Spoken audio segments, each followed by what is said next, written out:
Buenas tardes, quien les habla es el doctor Gianfranco Romero, médico residente de segundo año de la especialidad de Medicina de Emergencias y Desastres del Hospital de la Policía. En esta oportunidad, compartiré con ustedes todo lo referente a los primeros auxilios que tenemos que llevar a cabo ante la presencia de quemaduras.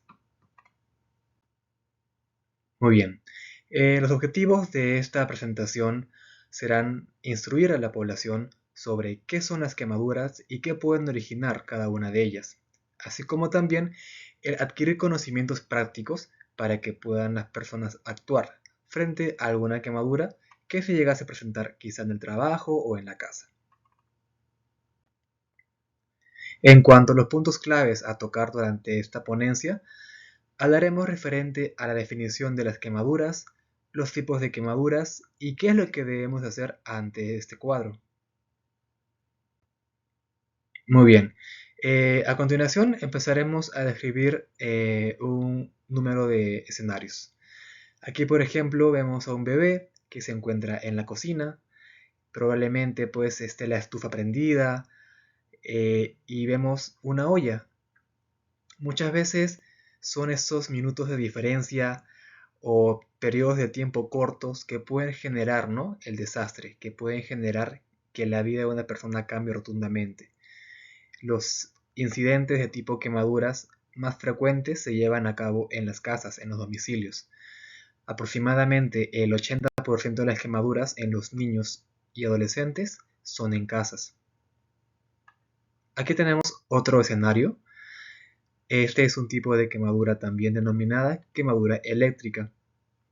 Se puede presentar luego de haber sido sometido a una descarga eléctrica, muchas veces en el trabajo, personal que se encuentra pues laborando, ¿no?, en torres eléctricas, o inclusive lo más frecuente sucederá a veces que en casa los más pequeños, por jugar quizá con algún tenedor, por jugar con algún alambre o algún dispositivo, lo traten de conectar hasta el tomacorriente, ¿no es cierto? Y generando pues una descarga, generando así quemaduras.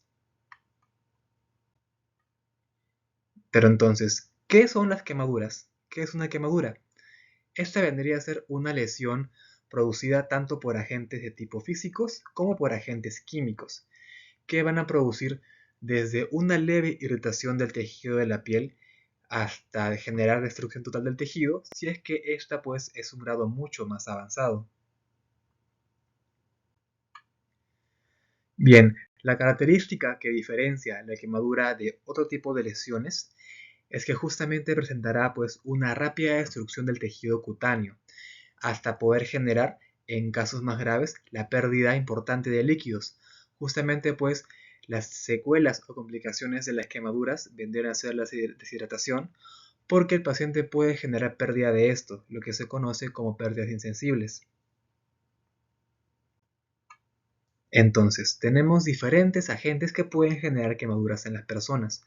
Las más frecuentes tenemos los agentes de tipo térmicos, ¿no? Por ejemplo, el que uno se queme con una llama directamente, que por ejemplo le caiga a alguien agua hirviendo, agua caliente, por ejemplo, el contacto con algún equipo o aparato que esté también caliente. Tenemos también el grupo de quemaduras de tipo químicas, producto pues de sustancias químicas como por ejemplo el ácido muriático, algún ácido para limpieza. Tenemos también el grupo de las quemaduras de tipo eléctricas, como les había mencionado, a veces por algún tipo de descarga eléctrica, o inclusive también se puede ver a veces en el campo, ¿no? Justamente a veces sucede que por truenos, por rayos que caen en los domicilios, a veces en las personas pueden generar también quemaduras. Y bueno, si hablamos ya del ámbito laboral quizá, tenemos también quemaduras por radiación, ¿no?, que justamente pues van a generar ondas generando quemaduras a nivel interno. Muchas veces no se pueden evidenciar en la parte superficial de la piel, pero sí genera secuelas a nivel interno, como por ejemplo en órganos y en los huesos también. Ahora, en cuanto a la clasificación de las quemaduras, según la profundidad, tenemos que tener en cuenta lo siguiente. Las quemaduras pueden dividirse en 3 grados. Grado 1, grado 2, grado 3. Tenemos en primer lugar a las quemaduras de tipo grado 1. Estas pues van a presentar, como podemos ver, una afectación en la zona de la epidermis, ¿no? El ejemplo más clásico, típico de este tipo de quemaduras, será por ejemplo la insolación, ¿no es cierto? O el eritema producto pues de haber estado durante gran parte del tiempo bajo el sol, justamente, ¿no? En una hora donde hay una gran cantidad de radiación. Este es el ejemplo típico de una quemadura de primer grado, donde solamente la lesión se llevará a cabo a nivel de la epidermis. ¿Cómo se va a manifestar esta lesión? A nivel de dolor. Justamente pues en la epidermis tenemos gran cantidad de nervios, zonas sensitivas, y es por ello que va a generar con estas molestias. La curación es espontánea alrededor de unos 4 o 5 días, ya que este es el tipo de quemadura más leve. Ahora, pasamos al grado de quemadura número 2 o segundo grado. Esta afectación es un poco más grave debido a que ya hay afectación de lo que es la dermis, la siguiente capa de la piel, en la cual veremos que puede también verse comprometido el tejido. ¿Cómo podemos reconocer o pensar, ¿no?, que estamos frente a una quemadura de segundo grado? Por la presencia de lo que conocemos como flictenas o ampollas, ¿no es cierto? Estas ampollas pues que van a ser lesiones elevadas con contenido líquido, justamente por exposición prolongada al calor. Un ejemplo clásico, por ejemplo, de quemaduras de segundo grado es la que se produce a veces cuando te puede caer cera de las velas o en todo caso durante la cocción de los alimentos o en la cocina, cuando a veces puede salpicar, ¿no?, o caer un poco de aceite caliente o hirviendo. En este caso, como también tenemos nervios a nivel de la dermis, también va a cursar el paciente con dolor. Y a diferencia pues de una quemadura de primer grado, en este caso las quemaduras de segundo grado van a cursar con una recuperación que va a ir más o menos de 14 hasta los 20 a 21 días. Debido a que justamente por ser lesiones elevadas, por ser lesiones con más compromiso, su recuperación pues demora un poco más. Ahora, tenemos también las quemaduras de tercer grado. Esta puede ser la afectación más severa y más grave de un grado de quemadura. En este caso veremos que la afectación se llevará a cabo en la totalidad del tejido de la piel, inclusive llegando ya a lesionar lo que son los nervios.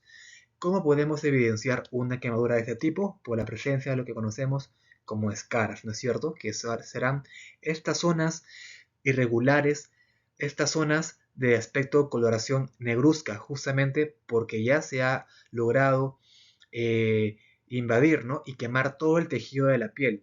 En este caso veremos también que el dolor no estará presente. Estas son lesiones indoloras. ¿Esto debido a qué? A que justamente por la destrucción masiva del tejido, el cual también cuenta con nervios, se verán afectados estos, haciendo que no presente el paciente dolor. En este caso, pues al ya haberse afectado los nervios, hablamos de una quemadura muy severa. Y pues la curación y el manejo de este tipo de quemaduras debe llevarse a cabo en hospitales, debe llevarse a cabo en unidades críticas, unidades de emergencia y de cuidados intensivos. Es por ello que esa es la quemadura que tiene un tiempo de resolución mucho mayor.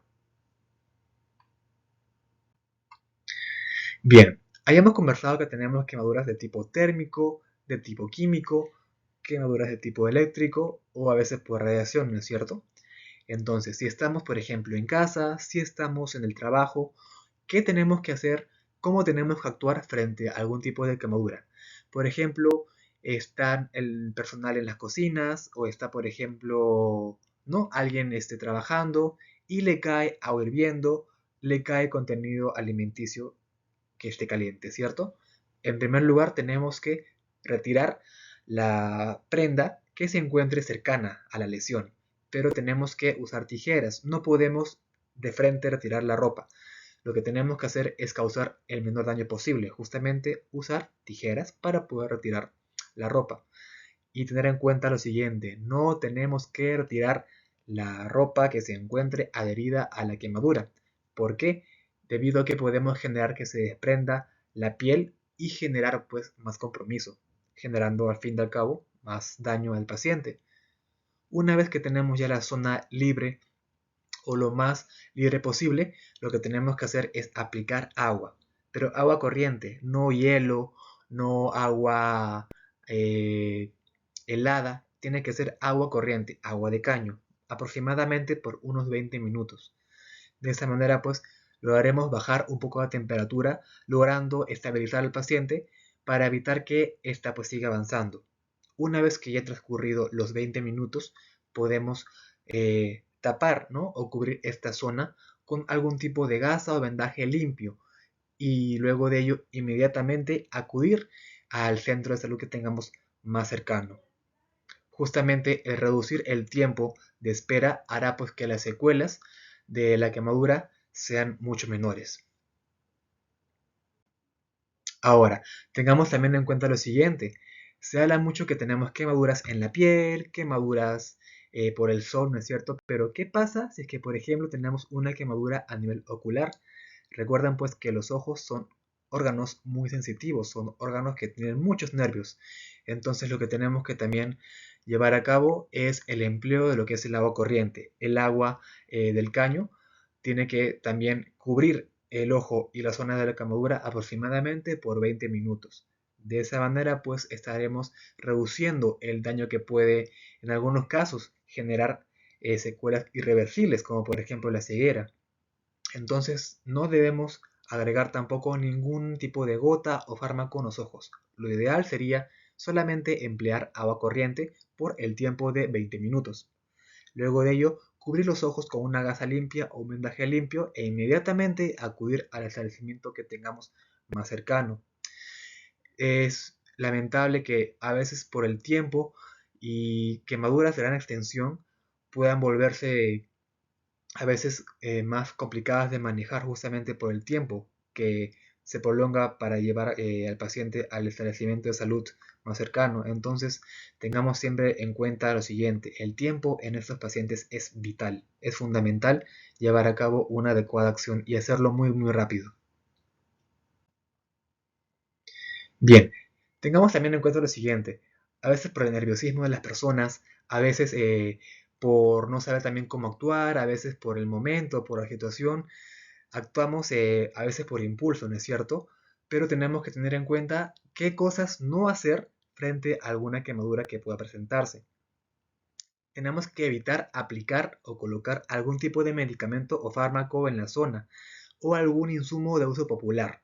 En algunas oportunidades yo he escuchado que a veces emplean lo que es el uso de aceites o el uso de limón para poder contrarrestar las quemaduras, lo cual pues está contraindicado porque podemos generar, ¿no?, mayor lesión en el paciente. Así como también el empleo pues del agua corriente, del agua de caño, tiene que ser solamente en la zona afectada, porque podemos también generar, ¿no?, que el paciente pues pueda bajar su temperatura, generando posteriormente algún tipo de temblor, algún tipo de malestar posterior. Entonces solamente tenemos que emplear el agua en las zonas de las quemaduras, ¿ok? Ahora, tampoco se recomienda el empleo de algún tipo de medicación bioral, porque recordemos que la lesión es en una zona específica, en una zona que está localizada en una zona de la piel, ¿no es cierto? Entonces no tenemos que utilizar ningún tipo de fármacos bioral. De igual manera, también se habla mucho de qué hacer, ¿no?, con las ampollas, qué hacer con esas lesiones elevadas. A veces por el nerviosismo en las personas, a veces por el miedo a que puedan quedar cicatrices o que puedan quedar lesiones en la piel agregadas a la quemadura, lo que hacen las personas es reventarlas, haciendo que el contenido líquido de esta salga. Pero lo que podemos hacer es generar la presencia de infecciones asociadas a la piel, porque si bien es cierto tenemos una lesión producto de la quemadura, esta pues se encuentra debajo de la piel. Entonces, si vamos a reventar las ampollas, si es que vamos a retirar el contenido líquido de estas, vamos a generar una puerta de acceso para un gran número de infecciones. Entonces, no debemos reventar las ampollas porque no tenemos en casa los insumos adecuados para hacerlo. Así como también si es que tenemos la quemadura que se encuentre pegada al tejido de la ropa, tenemos que evitar retirarla porque podemos generar aún más daño. Y lo que les comentaba hace un momento, es fundamental que el traslado del paciente con quemaduras sea lo más rápido posible al establecimiento o al hospital que tengamos más cercano, porque justamente de esa manera vamos a evitar que el paciente pues tenga secuelas posteriores. Las quemaduras y su manejo pues tienen un abordaje multidisciplinario. Justamente como también puede quedar secuelas a nivel emocional, a nivel psicológico, es fundamental que actuemos inmediatamente cuando se presentase este tipo de casos, ya sea en los colegios, ya sea en las casas o en los establecimientos de trabajo. Así que tengamos siempre en cuenta ello. Bien, eso es todo en cuanto al manejo de quemaduras en los primeros auxilios. Muchas gracias.